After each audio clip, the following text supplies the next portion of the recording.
that he was cheating while she was pregnant with the neighbor. On to this week's Strawberry Letter. Let's go get him. I'm gonna jump right in. I have been with my boyfriend for 3 years. And we just recently had our first child. She is 3 months. I guess I'll start off with how we met. We met on the job. And we began moving quite fast. In the beginning of our relationship, he had a girlfriend that he was living with. I didn't know that until later that she was his girlfriend because he told me she was his cousin. And because we spent so much time together, I figured, he was telling the truth. It was to the point where I had met his family. We spent the night with one another, and we were together daily, only a few months after, while we were dating. As time went on, I confronted him about the girl he was living with. At this point, they were no longer living together. He admitted that she wasn't his cousin, but that they broke up. Then we began to get more serious, and a couple of months after dating, 7 months, he cheated on me with a girl that he worked with, and I was crushed, but I forgave him. I'm gonna get you. Girl, that's why, and people be mad at me for getting them. I'm gonna get her. I promise. I will. Don't worry about it. Okay, but I forgave him from that. At that point, I just couldn't trust him. As time went on, I found out that there were other women that he was messing with from around where he worked with. I felt like I was just another girl on his list of girls, even though we were spending every day together. At this point, we practically lived together after 9 months of dating. And so anyway, I'm going to go on and try to summarize this one because it's a little bit long. So she found out that he's been cheating. Of course, he has been cheating. He's continued to cheat. She even found out, this is the even more hurtful part, was that she found out that he was cheating while she was pregnant with the neighbor. Okay, so, and she wanted to ask me, what advice would you give me? That's what she says. Her last line is, what advice would you give me? This particular strawberry letter is a lot like a lot of the strawberry letters that I've been getting, which is one of the reasons why I stopped doing them for a while, because they just seemed too easy. But I'm going to give it to you because a lot of women don't have a big sister, or a lot of women don't have that support system, or weren't raised with a father figure or a male figure in their life to kind of give them that guidance, to help them build that self-esteem. I realize that. So what I'm going to say is, and this is simple, and I want you to hold on to this piece of advice. Every single woman out there who are going to write me and say, this sounds like my story, because I get that a lot. That sounds like my letter. A leopard never changes his spots. All right? You cheated on you. He lied to you in the beginning, telling you the girl was his girlfriend. So that was the first lie. He cheated on you, with girls that he worked with. You were a girl that he worked with. So why did you let him continue to date you? To the point where he would even, to the point where you're even expected his child. Like he even had unprotected sex with this man who had already showed you, before you even got pregnant, he already showed you that he can lie to you and that he can cheat. Why have unprotected sex with this man and end up pregnant with his baby? And that I don't get. It's like, at some point, the women have to take responsibility for your part in it. Oftentimes, we want to blame the man. Oh, don't get me wrong. Oh, he's no good for what he did. He's a liar. He's a cheat. He's all of those things. But at the same time, you must take responsibility for your part in it, because you knew those things about him. You accepted those things about him when you stayed with him after you knew about them. If you didn't know he was cheating on you, then it's like, well, shame on him.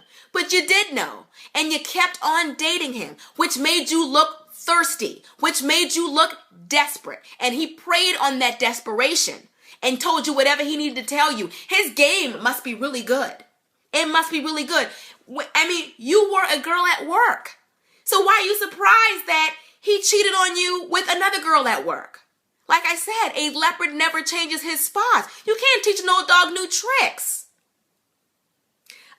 I'm not even going to make a joke about that. But my point is that you have to take responsibility for your part in it.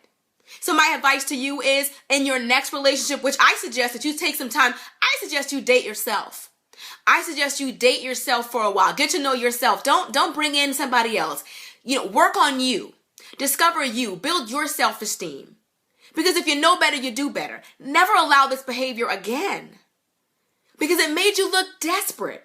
When you continued to take him back, what incentive did he have not to keep cheating on you? He didn't believe you the first time you threatened to leave. If you ever even threatened to leave. Is this the last man on the planet? Did I not get the memo?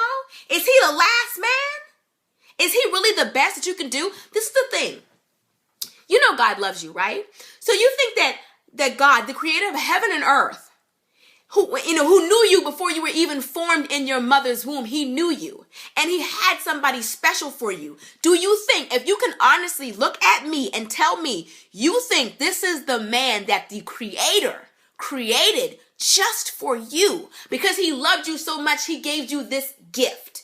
Does he seem like a gift to you? Is this man a prize? Is he wrapped up in your favorite color bow?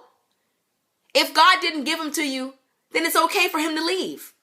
He'll be replaced by what God did give to you. You have to get to know God. You have to get to know yourself. You are lost right now. You are lost right now. I say you should date yourself. Stay off the dating market.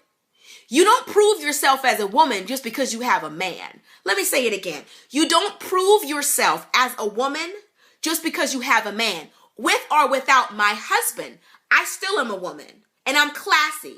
And whether or not I'm married, I'm classy. And I think a lot of women need to get that. Just being in a relationship doesn't make you any better than anybody else. Anybody can have a man, but can you have a good one? Can you have a God-fearing one? Can you have one that comes home every night? One that you trust? One that you really trust? One that doesn't lie to you, beat you? Anybody can have a man, but can you step up your criteria? Can you step up your standards and get a good man? That's my point. That's my point for every single one of these strawberry letters. You're not winning any prize. You're not winning any prize because you had a man. Because look what kind of man that you had. And even calling him a man is being generous. I'm being nice calling him a man. I'm being polite. Because a man doesn't do stuff like that. He's a boy. And that too is being polite. Grown men don't run away from their responsibilities. Grown men don't have to lie about stuff like that. He gave you that. He told you she was his cousin. And you didn't verify that? Some of this is your fault. I'm sorry. A lot of people get mad at me because they don't like my approach. I'm not going to change. I'm not. This is strawberry letter number 61. This ain't new. If you wrote me and this was my very first strawberry letter and you didn't know how I was going to respond, that's one thing. But after 61 strawberry letters, if you don't know that I'm going to bring the pain and that I'm going to keep it real, straight up, no chaser, then who you watching? Before you write me a strawberry letter, make sure you know this is BG. If you want somebody to sugarcoat it, you should have went to your girlfriends. You should have went to your nana. Should have asked Mom's Dukes. I don't know you. So I'm going to keep it real. I'm going to tell you what people who are too close to you, who don't want to hurt your feelings, what they won't tell you. That's the advantage of letting me do it. Because I don't know you. I'm not trying to hurt your feelings. I'm just trying to give you an objective opinion. You wrote me, you knew what details to put in this letter and what details to omit. And based on the information that I have, which is enough, I say that he was wrong, but so were you. And I say that it's not over for you, that this isn't the end of your story, because once you go through these things, they're always a lesson for you. If somebody tells you something and you doubt it, check it out. When in doubt, check it out. If you wasn't sure that the girl he was living with was his cousin, you should have verified that. If you were the girl that he cheated with and you realized that he was cheating on his girlfriend with you, what makes you think he wouldn't cheat on you with somebody else? How you get him is how you keep him. I said it before in my last strawberry letter. What you compromise to get, you must compromise to keep. You knew this man was a liar. You knew he was a liar. But you still continued a relationship with him. So what incentive did he have to change? None. So he didn't. So why are you mad about that? He is a leopard who did not ever change his spots. If you want a good man, pray for that. Be specific about that. Ask God for, I wrote down all the characteristics that I wanted in a man. Write it down, make it happen works. Everything I wrote about my husband, I have. Don't just say I want a man, because you will get a man. Pray for a good man and tell God exactly what you want. And pray about that. And if that man is not exactly what you want, what you need, pray about it.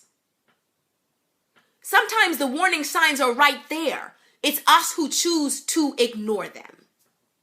I love you guys. I'll see you guys in the next video. Till next time. Later, divas and dudes.